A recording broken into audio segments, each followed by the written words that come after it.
시간교회 협의회 목사님들이 한 달에 한 번씩 북클럽으로 모이고 있습니다. 벌써 꽤 됐는데 제가 참여한 지는 한 2년 전, 올해까지는 3년 정도 되는 것 같습니다. 그렇게 많이 참석을 하지 않았는데 올해는 조금 참여율이 좀 높습니다. 대부분 목회 현장에서 이제 열심히 이제 사역을 하시느라고 바쁘셔서 저희가 이제 잘 못 모이는데 대략 한 12분 정도가 지금 모여서 온라인으로 이제 책을 읽고 그리고 이제 토론을 하는 그런 시간을 갖습니다. 대략 한 1시간 반 정도. 많이 토론할 때는 열띤 토론이 될 때는 2시간도 막 하고 그러세요. 금년에 이제 저희가 읽고 토론하고 있는 책이 미셔널 편지라는 그런 책입니다. 교회의 사명과 본질을 다시금 생각해 보게 만드는 그런 책인데요. 일반적으로 우리는 미션하면 선교를 떠오르죠. 선교하면 주로 해외에 나가서 복음을 증거하는 선교사님과 선교 사역을 생각을 합니다. 그래서 미션, 즉 선교는 우리가 직접 선교지에 나가거나 참여하지 않는 이상 나와는 좀 거리가 있는 그런 사역으로 생각하게끔 됩니다. 물론 선교는 우리 주님이 우리 모두에게 주신 대사명이지요. 하지만 우리의 일상과는 그리고 우리의 신앙의 현장과는 좀 동떨어진 아주 특수한 현장이고 또 상황이라 여기곤 합니다. 그러나 얼마 전부터 이 미셔널 운동이 각 교회마다 일어나면서 선교사를 통한 선교지에서만의 선교가 아니라 우리 주변에서 할 수 있는 선교적 사역들에 주목하기 시작하였습니다. 그 예로 홈리스 사역이나 구제 사역, 빈민 퇴치 운동, 의료 지원 및 또 교육 사업 등 다양한 분야로 확대하여서 교회가 지역 사회 전반에 걸쳐 도움의 손길을 펼침으로 사회 활동을 통한 복음의 접촉점을 만들고 또 복음을 전하려는 그런 운동이 활성화되기 시작했습니다. 그래서 한국 교회 안에서는요, 좀 큰 교회들 같은 경우 교회 안에 사회복지팀을 만들고 지역 사회를 섬긴다는 차원에서 교회 안에 카페나 또 도서관 또 어린이집 등을 운영을 하고 병원이나 고아원이나 또 지역에 그늘지고 소외된 이웃들을 섬기는 일들을 위한 센터를 세우는 일이 마치 유행처럼 번져나가기 시작했습니다.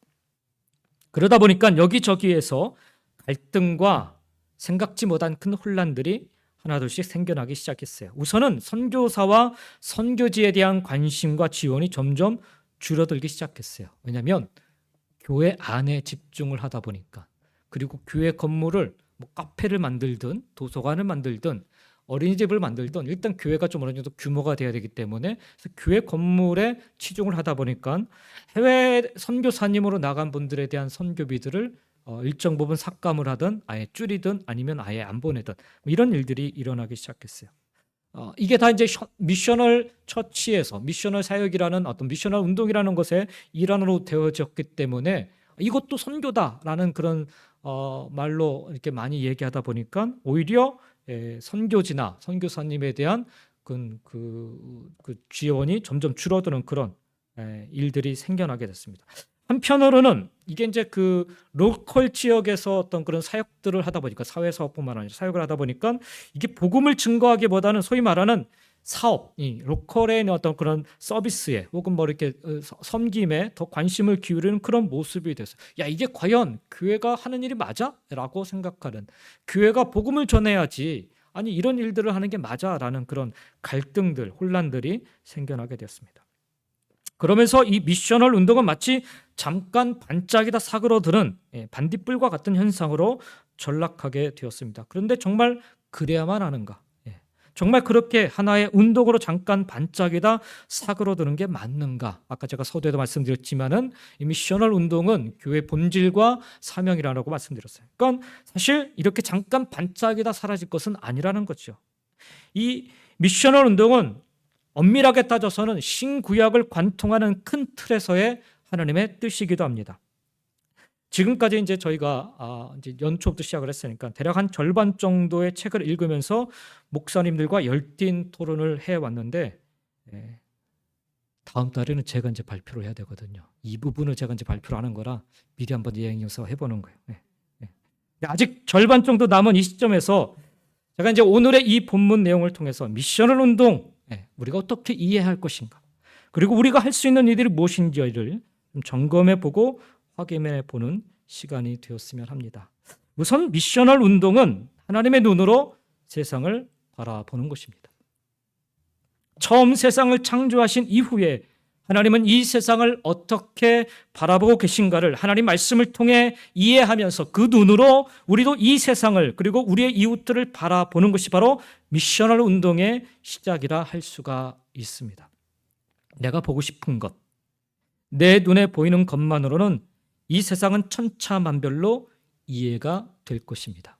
오늘 아침에 똑같은 뉴스가 방송을 통해서도 미디어를 통해서 나왔는데 그것을 읽고 접하는 사람들이 해석하는 방법도 다 달라요. 왜? 그저 내가 보고 싶은 것, 내 눈에 보이는 것만을 내가 이해하고 있기 때문에 그렇습니다. 그러나 하나님의 눈으로 이 세상을 보기 시작하면 한 가지로 통일이 됩니다. 그것은 구원받아야 할 세상, 그리고 구원받아야 할 사람들로 통일이 됩니다. 여기서 이야기하는 구원은 우리의 영혼의 구원만을 의미하지는 않습니다. 이 땅을 살아가는 우리의 삶을 포함한 전인격적인 구원을 의미하는 것입니다. 그래서 미셔널 운동의 중요한 점 중 하나는 단순히 예수 믿고 구원받으라는 게 아니라 예수를 믿음으로 우리 삶에서 어떻게 하면 구원받은 자로서 살아가는지를 보여주는 것입니다.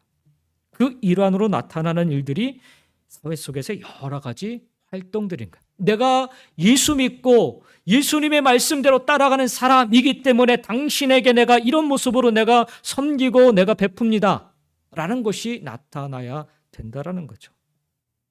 그래서 미셔널 운동의 시작은 하나님의 눈으로 세상을 바라보는 것입니다. 두 번째로 미셔널 운동은 하나님의 마음으로 세상을 품는 것입니다. 소위 말하는 죄악된 이 세상을 하나님은 어떤 마음으로 품고 계신가? 죄인된 인간을 어떤 마음으로 품고 계신가를 생각해 볼 때 이 미셔널 운동의 역동성 혹은 그 동력이 생겨나게 되는 것입니다. 그저 정죄하고 심판하시는 것이 하나님의 마음이 아니시지요.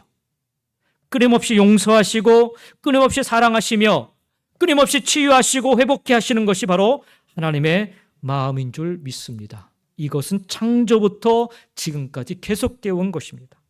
그 마음을 이해하고 그 마음을 우리가 품을 때 우리도 자연스럽게 바로 이 미셔널 운동 속으로 빠져들어가게 되는 줄 믿습니다. 그냥 하는 게 아니에요. 하나님의 마음입니다. 내 마음 내키는 대로 하는 게 아니라 하나님의 마음에 맞춰서 해야 되는 것입니다. 그래서 이게 자꾸 우리의 관점으로 내 마음에 맞느냐 안 맞느냐 이거 판단하니까 이거 해 마라 이런 걸 하지 마 이렇게 가는 거죠. 그런데 정말 하나님이 그 어떤 마음을 품고 계신가를 보면 우리는 그냥 뛰어들 수밖에 없는 거예요. 뭐 내가 얼마나 갖고 있느냐 내가 무슨 능력이 있느냐 이거 상관할 게 없는 거예요. 하나님의 마음이 어떤가? 하나님께서는 어떤 마음으로 지금 이 세상을 바라보신가? 얼마나 간절하셨는가? 십자가에 당신의 아들 예수 그리스도를 죽게 하기까지 그 마음으로 저와 여러분을 사랑하시지 않으셨는지요. 그 마음으로 지금도 온 세상을 바라보고 계시고 사랑하고 계세요. 하나님의 마음을 우리가 품을 때 이 세상이 그 세상이 죄악된 세상이든 막 혼돈에 있던 세상이든 내 마음에 맞지 않는 세상이든 상관이 없는 거죠. 하나님의 마음으로 우리가 나아가기 때문에. 그래서 미셔널 운동의 두 번째는 하나님의 마음으로 세상을 품는 것입니다. 세 번째로 미셔널 운동은 하나님의 은혜로 세상 속을 살아가는 것입니다. 다른 말로는 하나님의 은혜로 세상을 섬기는 것입니다. 나의 능력으로 내가 가진 것으로 세상을 영혼들을 섬기는 것이 아니라 여기서 중요한 점은 하나님의 은혜로입니다. 하나님의 은혜로. 우리가 큰 능력을 가지고 있든 작은 능력을 가지고 있든 우리가 큰 교회든 작은 교회든 상관이 없습니다. 중요한 것은 하나님의 은혜로만이 세상을 사람들을 감동시킬 수 있고요. 그들을 구원의 자리로 초대할 수 있고 구원받은 자로 살아가게 할 수 있다라는 것입니다. 똑같은 일을 하는데 왜 내가 하는 일에는 아무런 감동을 느끼지 못하고 저 사람이 하는 일에는 저렇게 감동이 일어나는가? 차이는 한 가지밖에 없습니다. 하나님의 은혜로 하느냐 내 능력으로 하느냐 이 차이인 거죠. 백날 내가 가지고 있는 능력으로 해봤자 아무 소용이 없어요. 큰 교회가 돈으로 막 싸 들고 가서 아무리 무슨 일을 한다 해도 감동이 일어나지 않는 거예요. 변화가 일어나지 않는 거예요. 그런데 아주 작은 아이들이 가서 섬기는, 하나님의 은혜로 섬길 때 하나하나 변화되는 일들이 일어나는 것. 그게 바로 이 하나님의 은혜로 나타나는 것인 것입니다. 그래서 그 은혜로 우리가 사람들을 감동시킬 수 있고 그들을 구원의 자리로 구원받은 자로 살아가게 할 수 있다는, 그래서 하나님의 은혜로 세상 속에서 우리가 살아가는 거예요. 하나님 은혜로. 그렇게 세상 속에서 내가 먼저 하나님의 은혜로 살고 있음을 보여주고 그 하나님의 은혜가 얼마나 귀하고 복된지를 전하는 것입니다. 그것이 미셔널 운동의 모습인 것입니다. 단순히 내가 당신들보다 더 많은 것들을 가졌으니, 과거에 우리가 정말 뼈저리게 반성하고 있는 부분 중에 하나가 바로 이 부분이에요. 많은 선교사들이 나갔는데, 많은 선교사들이 나가서 그 선교지에서 했던 그 선교의 행태, 패턴이 뭐냐면, 우리가 너희들보다 많은 것을 갖고 있어, 문화적으로 너희들보다 더 높아, 이게 우리 안에 갖고 있었던 우월감이라는 거죠.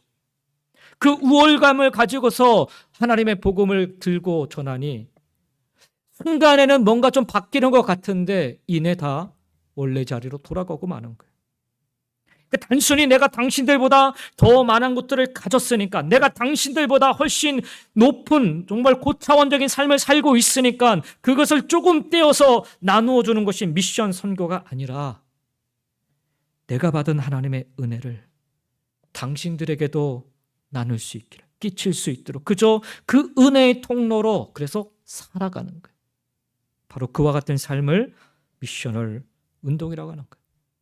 그래서 이 미셔널 운동은 먼 곳에 나가서 내 삶을 헌신하고 들여서 선교사로서의 삶을 사는 것뿐만 아니라, 그게 잘못됐다는 게 아니에요. 그렇게도 사는 것뿐만 아니라 내 삶 주변에서 얼마든지 나누고 섬김으로도 충분히 살아갈 수 있는 것이 바로 이 미셔널 운동, 미셔널 라이프가 된다라는 거예요.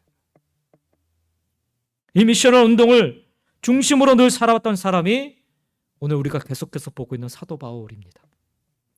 오늘 본문에서도 그는 역시 이 모습을 그대로 보여주고 있습니다. 모두가 다 함께 그 고난받는 현장 속에서, 폭풍 속에서 모두가 다 힘들고 어려운 가운데 바울은 그 자리에서 우뚝 서서 그 속에서, 아니 그 폭풍에서 한참 떨어진 데서 홀로 따라 있다가 그 폭풍 당하는 사람들에게 그냥 가가지고 하는 게 아니라 자기도 똑같이 그 고난의 현장에 있었어요. 그러면서 그 속에서 그 자리에 우뚝 서서 그 속에서 이 미션을 삶을 살아가는 것을 보게 됩니다. 하나님의 눈으로 그 상황을 보면서, 하나님의 마음으로 그 사람들을 대하면서, 하나님의 은혜로 그들을 섬기는 것을 우리는 말씀 속에서 발견하게 됩니다. 짧은 본문의 말씀이지만 우리도 바울과 같이 살아갈 수 있기를 소망하면서 이 말씀을 좀 참고해 보았으면 좋겠습니다. 첫 번째로 하나님의 눈으로 바라보기입니다. 하나님의 눈으로 바라보는 것으로 우리가 이 말씀을 좀 봤으면 좋겠는데, 고난의 연속 속에서 누군가, 여러분 소망이 가득 찬 가운데 사람들을 격려하고 위로하고 다시금 소망을 품을 수 있도록 하는 사람이 있다면, 적어도 그 고난 속에서 사람들은 그저 절망 속에 자포자기하고 망연자실하면서 포기한 채 시간을 보내려 하지는 않을 것입니다. 누군가가 끊임없이 여기가 끝이 아닙니다. 이렇게 끝나서는 안 됩니다. 우리는 이 고난을 넘어가야 됩니다. 이 고난 끝에는 하나님이 예비하신 은혜와 축복과 소망이 있습니다라고 이야기할 때 정말 그럴까? 하고 하면서 자그마한 소망의 끈이라도 잡아보려는 마음으로 함께 그 고난을 견뎌보려 할 것입니다. 몇 주에 걸쳐서 우리가 나누고 있는 이 본문의 내용처럼 바울과 그 일행들이 탄 배가요, 죽음의 그 유라굴라 이 광풍에 휩쓸려서 벌써 2주째 고난을 겪고 있었던 때도 마찬가지. 해도 별도 보이지 않는 칠흑 같은 어둠 속에서 먹지도 마시지도 못하며 구원의 여망마저 상실해버렸던 사람들이 그때 이 폭풍 속에서 일어나서 확신에 찬 목소리로 선포한 이 바울의 외침에 그 배에 타고 있었던 많은 사람들은 소망의 끈을 놓지 않고 마음을 추스려 조금씩 기력을 회복하기 시작하였습니다. 선원들은 아무것도 보이지 않는 한밤중인데도 바람과 파도 소리의 그 반향만으로도 무치 육지에 가까이 와 있음을 육감적으로 감지하였어요. 그들은 두 차례에 걸쳐서 급격하게 얕아지는 그런 수심을 확인하고는 배가 암초에 걸리지 않도록 배꼬리에서 4개의 닻을 내려 배를 정박시킵니다. 죽음의 광풍 속에서 나뭇잎처럼 요동치던 이 알렉산드리아의 배가 열 나흘 만에 비로소 어떠한 위치에 정박을 하게 된 것입니다. 비로소. 아직 모든 것이 불확실한 상황 속에서 자기들끼리만이라도 조그만 배를 내려서 도망치려던 이 선원들의 계획, 사도 바울이 그것을 확인을 하고 못하게 막습니다. 그리고 바울의 경고에 따라 군인들은 이 선원들이 이 작은 배를 타고 도망가지 못하도록 그것을 끊어서 떼어버립니다.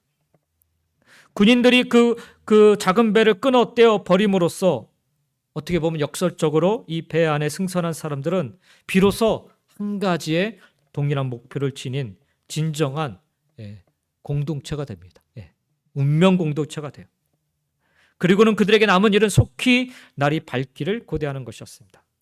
오늘 우리가 읽었던 33절의 말씀, 사도행전 27장 33절 말씀은 그 이후에 있었던 일에 대한 증언입니다. 33절 말씀을 다시 한번 읽겠습니다. 날이 새어가매 바울이 여러 사람에게 음식 먹기를 권하여 이르되 너희가 기다리며 먹지 못하고 줄인 지가 오늘까지 열 나흘인즉. 드디어 뿌옇게 날이 밝으려 하였습니다. 그때 바울이 또다시 일어나서 이야기합니다. 이제 이 배의 지휘관은요, 더 이상 선장이나 선주 혹은 로마 제국의 백부장이었던 율리오가 아니었습니다. 이 배의 지휘관은 지닌 것이라고는 아무것도 없는 이미 인생 노년으로 접어들은 노쇠하고 병약하기만 한 바울이었습니다. 어찌 보면 참된 지도력은 위기 속에서 빛나는 법이에요. 아무런 위기 없이는 그 지도력이, 그 탁월한 지도력이 나타나잖아요. 위기를 좀 경험해 봐야 그 사람의 지도력이 나타나는 거죠. 평소에 남을 위해 자신을 던지는 사람을 통해서만 그런 지도력이 발휘되는 거예요. 바울이 바로 그런 사람이었습니다. 먹지도 마시지도 못한 지가 열 나흘이 되었으니 사람들이 얼마나 줄이고 또 배고팠겠습니까? 그래서 본문에 보면 바울이 여러 사람에게 음식 먹기를 권하였다라고 증언하고 있습니다. 여기 여러 사람은 모든 사람 가운데 많은 사람을 일컫는 말입니다. 그래서 여러 사람이라고 그렇게 번역을 해놨기 때문에 여기에 포함되지 않는 사람도 있을 거다라고 생각하실지 모르겠지만 사실 헬라어를 보면은 여러 사람이라는 말이 이 하파스라는 단어가 사용되고 있는데 모든 사람을 뜻하는 말입니다. 모든 사람. 죽음의 광풍 속에서 요동치다가 열 나흘 만에 14일 만에 정박한 이 배 갑판 위에서 속히 날이 밝기를 고대하고 있는 모든 사람에게 바울이 뭐라고 얘기하냐면 배에 비축되어 있는 비상식량을 꺼내서 먹기를 지금 권하고 있는 것입니다. 34절입니다. 음식 먹기를 권하노니 이것이 너희의 구원을 위하는 것이요 너희 중 머리카락 하나도 잃을 자가 없으리라. 바울은 갑판 위에 모여 있는 모든 사람에게 한 번 더 음식 먹기를 권합니다. 그리고 자신이 음식 먹기를 권하는 것은 다름 아닌 구원을 위한 것이고 음식을 먹고 머리카락 한 올이라도 해를 입을 사람은 없을 것이라 역설적으로 이야기합니다. 그리고 모든 사람들이 보는 앞에서 이 떡을 들고 하나님께 축사한다는 말은 감사 기도를 드린다는 말입니다. 감사 기도 드리고 직접 이 떡을 떼어 먹기 시작합니다. 그리고 나누어 줍니다.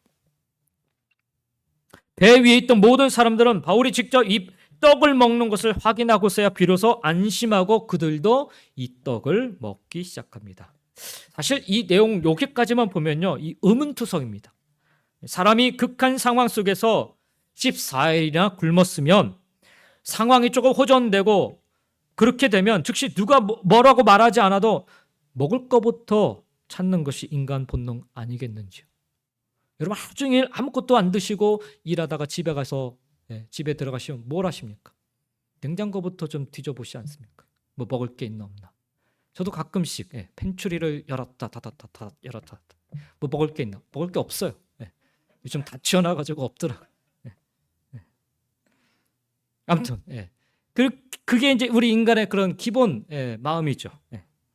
그런데 이 사람들이 이상하게 먹을 거를 찾지 않아요. 사도 바울이 먹기를 권하는데도 사람들이 비정비적거리고 있습니다. 헬라 원문을 보면 여기 33절에 권하다라는 동사가요, 미완료형으로 기록이 되어 있습니다. 이것은 바울이 한 번만 권한 게 아니라 계속해서 권하고 있는 거예요. 먹어야 된다, 먹어야 돼, 먹어라 계속 얘기하고 있는 거예요. 그런데도 불구하고 이 바울의 권유를 이 사람들이 지금 받아들이려 하지 않고 있다라는 것입니다. 사람은 먹지 않으면 결국 죽고 맙니다. 그렇죠? 열나흘씩이나 굶은 사람이라면 생존을 위해서라도 반드시 먹어야 합니다. 그런데도 사람들은 먹으려 하지 않고 있습니다. 그래서 바울은 자신이 음식 먹기를 권하는 것은 구원을 위한 것이므로 음식을 먹고 머리카락 한 올이라도 해를 입을 사람은 없을 것이다. 강조해요. 지금 설명하고 있는 거예요. 그래도 먹으려는 사람이 없자 사도 바울이 많은 사람들 보는 앞에서 이 떡을 들어서 하나님께 큰 소리로 기도하고 그리고 직접 그 떡을 떼어서 먹은 것입니다. 사도 바울이 그렇게 하는 모습을 보고 사람들이 그제서야 안심하고 이 사람들도 떡을 받아 먹기 시작하였다는 거예요. 이상하지 않습니까, 여러분? 이 죽음의 광풍 속에서 14일이나 굶은 사람들이 왜 아무도 먹으려 하지 않았을까? 그들은 무슨 까닭에 계속해서 이 음식을 먹으라는 바울의 권유를 외면하였을까? 자신이 음식 먹기를 권하는 것은 구원을 위함이기에 음식을 먹고 머리카락 한 올이라도 해를 입을 사람이 없을 것이라는 바울의 역설적인 이 말은 무슨 의미인가? 바울이 이 떡을 먹어야 아무 일이 없는 것을 확인하고서 모든 사람들이 안심하고 또 이 떡을 먹기 시작한 이유는 또 무엇인가? 오늘 우리가 읽은 이 본문 안에는 참 이해하기 어려울 정도로 의문투성이지만 사실 단 한 번만이라도 며칠간 금식을 해본 사람이라면 이 쉽게 이해할 수 있는 부분입니다. 누구든 금식하기 위해서는 반드시 금식하는 기간과 동일한 기간에 사전 준비와 사후 소치를 취해야만 합니다. 이거 잘 못 지키면 많은 분들이 그냥 돌아가세요. 사실 저도 이제 그 신학교에 가서 선배 목사님들이 가르쳐 주시는 게 너 혹시라도 그럴 일은 없겠지만은 네 얼굴 보니까 별로 금식하지 않을 것 같은데 혹시라도 금식할 일 있으면 이렇게 하라고 하면서 가르쳐 주세요. 만약에 일주일을 금식할 것 같으면 일주일 전부터 음식을 조절을 해야 된다. 그리고 일주일간 금식하고 그리고 일주일 금식한 다음에 다시 음식을 조절해서 회복하는 과정. 이거 그러니까 총 일주일을 내가 금식한다고 하면은 총 3주간의 준비 과정 그리고 사후 조치가 필요한 겁니다. 그렇지 않으면 이게 우리 몸에 급격한 변화가 와서 사실 큰 위급한 상황을 맞이하게 됩니다. 실제로 죽음을 겪으신 분들도 있으시고요. 그러니까 뜻하지 않은 사고로 그들이 금식을 하게 되었지만 그 당시 상식으로는 아무리 그렇다 해도 그래서 사실은 선뜻 바로 음식을 먹을 수 없었던 그런 노릇이에요. 그러니까 배를 타고 그 당시에는 많이 여행을 했기 때문에 사실 이런 일들이 비일비재하게 일어났던 거예요. 그러니까 하루 이틀 못 먹을 때도 있었고 심지어는 뭐 사나흘 혹은 5일 이렇게 못 먹을 때도 있으니까 그거를 이 사람들이 그냥 몸에 배인 거예요. 만약에 5일을 못 먹었으면 5일 동안은 음식을 조절하면서 조금씩 회복하는 과정을 겪었어야만 하는 거죠. 그래서 선뜻 바울이 지금 당장에 음식을 먹으라는 이 권유에 사람들이 나서지 않았던 것입니다. 바울이 계속해서 음식 먹기를 권했지만 이 바울의 권유를 받아들이던 사람들이 없었던 거예요. 바울이 음식 먹기를 권하는 것은 구원을 위함이기에 음식을 먹고 해를 입을 사람 아무도 없을 것이라 역설하였지만 그래도 음식 먹겠다고 나서는 사람이 없었던 거예요. 그래서 바울은 불어 많은 사람들 앞에 서서 떡을 들어 하나님께 감사 기도를 드리는데 모든 사람들이 보는 앞에서 자기가 직접 떡을 먼저 먹어 보였던 것입니다. 그리고 열나흘 만에 바울이 이렇게 일상적인 떡을 먹었지만 바울에게 이상 증상이 전혀 나타나지 않았던 거예요. 뭐 급체라든지 갑자기 졸도한다든지 쓰러진다든지. 그 사실을 확인하고서야 사람들도 한 사람 두 사람 모두가 다 안심하고 떡을 떼어 먹기 시작한 것입니다. 근데 왜 바울은 음식 먹기를 권하면서 야 빨리 먹어 너희들 이거 빨리 회복해야 돼 이런 얘기 안 하고 너희의 구원을 위하는 것이라 이렇게 얘기했던 것일까요? 왜 너희 중 머리카락 하나도 잃을 자가 없을 것이다. 머리카락 하나 상한 힘이 없을 것이다. 이렇게 말했던 것일까요? 바울은 이 풍랑 속 환난과 고통을 자기의 눈이 아니라 하나님의 눈으로 보고 있었기 때문입니다. 보십시오.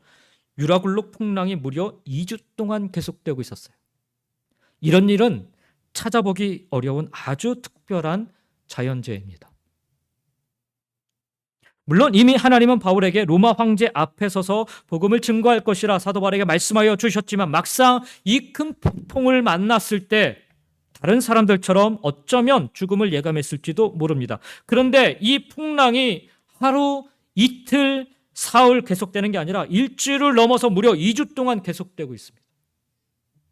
더욱이 신기한 것은요, 그 풍랑이 계속되는 이 2주 동안 아무것도 먹지 못할 정도로 어마어마한 그 폭풍 속에서 배가 부서지지 않고 있다는 거예요.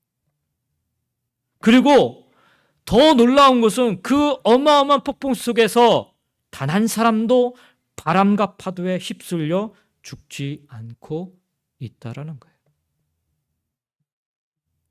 나의 얄팍한 눈으로 보면 분명 커다란 위기임은 틀림없습니다. 그렇죠. 그러나 하나님의 눈으로 보니까 이것은 분명 위기임에는 틀림이 없으나 하나님이 우리를 구원하시려는 과정임을 확인하게 된 순간이라 할 수가 있습니다. 그래서 사도 바울은 이렇게 담대할 수 있었던 거예요. 그래서 사도 바울은 계속해서 이 배에 탄 모든 사람들에게 하나님이 이루실 구원을 증거하고 있는 것입니다. 심지어 2주간 금식하였어도 이제 너희들이 다시 음식을 먹는다 해도 결코 죽을 일이 없다라는 것입니다. 하나님의 구원의 계획 속에 나를 비롯하여 우리 모두가 다 놓여 있기 때문이라는 것입니다. 하나님의 눈으로 보기 때문에 이게 보이기 시작한 거예요. 하나님의 눈으로 보니까 그 큰 폭풍도 하나님의 구원의 통로고 길이었던 셈입니다. 하나님의 눈으로 보니까 이리저리 흔들리는 이 광풍이 오히려 조금 더 빠르고 안전하게 우리는 하나님이 원하시는 곳으로 이끄시는 곳으로 강력한 능력의 손길 가운데 나아갈 수 있게 된 셈입니다. 고난과 고통의 풍랑이 아니라 안전하게 지켜주심의 풍랑임이 하나님의 눈으로 보기 시작하니까 비로소 보이기 시작했다라는 거예요. 바울의 확신은 바로 하나님의 눈으로 세상을 봄으로부터 나오고 있습니다. 사랑하는 성도 여러분, 나의 눈으로 세상을 보지 마시기 바랍니다. 그렇게 보면 다 부정적일 수밖에 없어요. 그냥 내 앞이 다 그냥 지뢰밭이야. 들려오는 소리는 그냥 내 마음을 다 무너뜨리는 것밖에 안 돼. 근데 하나님의 눈으로 보면은 이 세상이 다르게 보여요. 그러면 고난의 현장이 아니라 이게 구원의 현장인 거예요. 하나님의 역사의 현장이 되는 것입니다. 오늘 사도 바울은 이 풍랑 속에서 함께 이 고난을 겪었음에도 불구하고 하나님의 눈으로 보니까 이게 고난이 아니다라는 거예요. 이게 하나님의 구원의 계획 속에 놓여 있는 여정이라는 거죠. 그래서 까짓거 2주 동안 아무것도 안 먹었어도 괜찮습니다. 우리는 살 것입니다. 왜? 하나님의 구원 속에 우리는 놓여있기 때문에 이렇게 얘기할 수 있다는 거죠. 나의 눈으로 세상을 보지 마시고 하나님의 눈으로 세상 보시기 바랍니다. 두 번째로는 하나님의 마음을 품어야 되는 것입니다. 사도 바울이요 34절에 보니까 사람들에게 음식을 먹으라 권하지 않습니까? 이 과정을 보면 사도 바울이요 과거의 다메섹 도상에서 예수님의 부르심을 받은 직후 자기 모습을 마치 연상해주고 있는 것 같습니다. 사도 바울은 다메섹 도상에서 주님의 빛에 사로잡힘과 동시에 눈이 멀어버리죠. 시력을 상실하고 말았습니다. 4일 동안 먹지도 보지도 마시지도 못하던 바울은 주님께서 보내주신 아나니아의 안수로 인하여서 비로소 눈에서 바늘 같은 것이 벗어지며 시력을 회복하고 그리고 나서 침례를 받습니다. 그런 다음에 사도행전 9장 19절에 의하면 아나니아에서 제공받은 음식을 먹고 강건하여졌다라고 성경은 기록하고 있습니다. 그때 말씀에 보면은 아나니아는 선뜻 바울에게 다가가기를 꺼려했습니다. 왜? 좀 전까지만 해도 사도 바울이 아니었죠. 그때 사울이었죠. 예수 믿는 자들을 잡아가고 그리고 예수 믿는 그 교회 공동체를 핍박하던 자였기 때문입니다. 그런데 주님께서 성령님께서 아나니아에게 나타나서 하나님의 마음을 알게 해 주십니다. 사도행전 9장 15절 16절에 보니까 주께서 이르시되 가라 하나니아에게 하시는 말씀입니다. 주께서 이르시되 가라, 이 사람은 내 이름을 이방인과 임금들과 이스라엘 자손들에게 전하기 위하여 택한 나의 그릇이다. 그가 내 이름을 위하여 얼마나 고난을 받아야 할 것을 내가 그에게 보이리라 라고 말씀하십니다. 그날의 하나님의 마음을 알고 난 아나니아는 순종하여 하나님의 마음 그대로를 품고 바울에게 나아가 그에게 안수하고 그를 다시 보게 함과 동시에 그에게 음식을 주어 먹게 하고 그를 강건케 하여 주었습니다. 바로 오늘 본문 속에 그날의 사람들에게 이렇게 음식을 취하게 하고서는 강건하기를 바랬던 의도는, 그것은 바울 역시 하나님의 마음으로 그들을 보고 있었기 때문입니다. 하나님은 그 배 안에 탄 그 한 사람 한 사람 모두가 다 강건하여 생명 얻기를 바라셨던 것입니다. 여기 배가 이제 더 이상 폭풍에 흔들리지 않고 한 곳에 정착하게 되는데, 워낙 큰 배이기 때문에 어느 한 성 가까이 더 이상 다가가지 못하는 그런 상황이에요. 이제부터는 살기 위해서 어떻게 해야 되느냐, 그 배에서 뛰어내려서 뭇까지, 그 육지까지 헤엄쳐 가야 합니다. 그러기 위해서는 뭐가 필요해요? 기력을 회복해야 돼요. 육체적으로 회복되지 못한 상태에서 물속에 함부로 뛰어 들어갔다는 다 익사하고 말 것입니다. 그래서 육체적으로 먼저 강건해지는 것이 필요했던 것입니다. 하나님의 마음은 그들 모두가 다 사는 것입니다. 거기에는 사도 바울의 말에 사사건건 반대하고 무시하던 사람들도 있었을 것입니다. 바울을 괴롭히던 사람도 있었을 것이고, 바울이 고백하고 믿던 하나님을 콧방귀 끼며 믿지 않았던 이들도 있었을 것입니다. 바울의 입장에서 생각해 보면, 야, 내가 굳이 나를 반대하고 나를 괴롭히던 저들까지 살 수 있도록 도울 필요가 있나? 그렇게 생각할 수 있지 않겠습니까? 아니, 내가 지들 도와주려고 한 거지, 싫으면 마라 라고 하면서 도움의 손길을 거둘 수도 있었을지 모릅니다. 그러나 바울은 그 순간에도 자신의 마음이 아닌 하나님의 마음으로 그들 모두를 대하고 있었던 것입니다. 내가 그들 모두를 너의 손에 붙였다 라는 하나님의 말씀을 기억하며 이들 모두를 살리기 원하시는 것이 하나님의 마음일진데, 나에게 유익한 사람이든 내게 잘한 사람이든 나를 무시하고 나를 비방하고 나를 미워했던 사람이든 바울은 포기하지 않고 더욱더 적극적으로 그들의 육체의 회복과 강건함을 위해 애썼던 것입니다. 보세요. 그 사람들 모두를 위해서 사도 바울이 솔선수범하여 먼저 음식을 먹지 않습니까?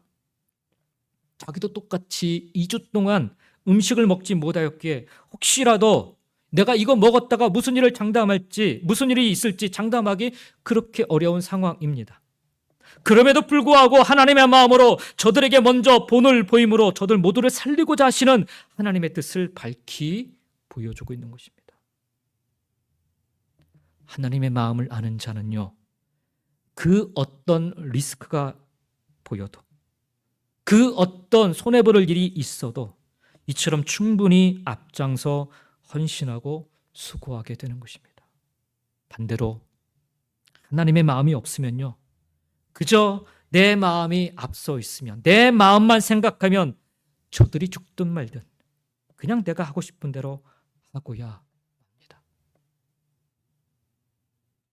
저는 목회를 하면서 끊임없이 하나님 앞에 엎드려서 기도하는 것 중에 하나가 바로 하나님의 마음, 이 마음을 제게 달라는 것입니다. 이게 없으면요, 목회자가요 그냥 사꾼 목자가 돼요. 양들이 죽든 말든 그냥 나만 살면 돼요. 나만 잘 살면 되고 나만 잘 먹고 있으면 돼요. 교회가 어떻게 되든 상관없이 그렇게 살아요. 근데 하나님의 마음을 아는 자는요, 그럴 수가 없어요. 내가 여기서 말 한마디 잘못하면, 내가 여기서 행동 하나 잘못하면 이 교회 공동체가 어떻게 되는지를 분명히 알기 때문에, 그래서 설사 내가 손해보는 일이 있더라도 조심해야 되고 나를 죽여야 되고 내 뜻을 꺾어야 되는 게, 그게 하나님의 마음을 아는 자의 모습이라는 거죠. 사랑하는 성도 여러분, 오늘 여러분의 삶의 현장에서 제가 고백했던 것처럼, 사도 바울이 그렇게 품었던 것처럼 나의 마음이 아니라 하나님의 마음을 품으시기 바랍니다. 하나님의 마음으로 세상을, 영혼들을 품으시기 바랍니다.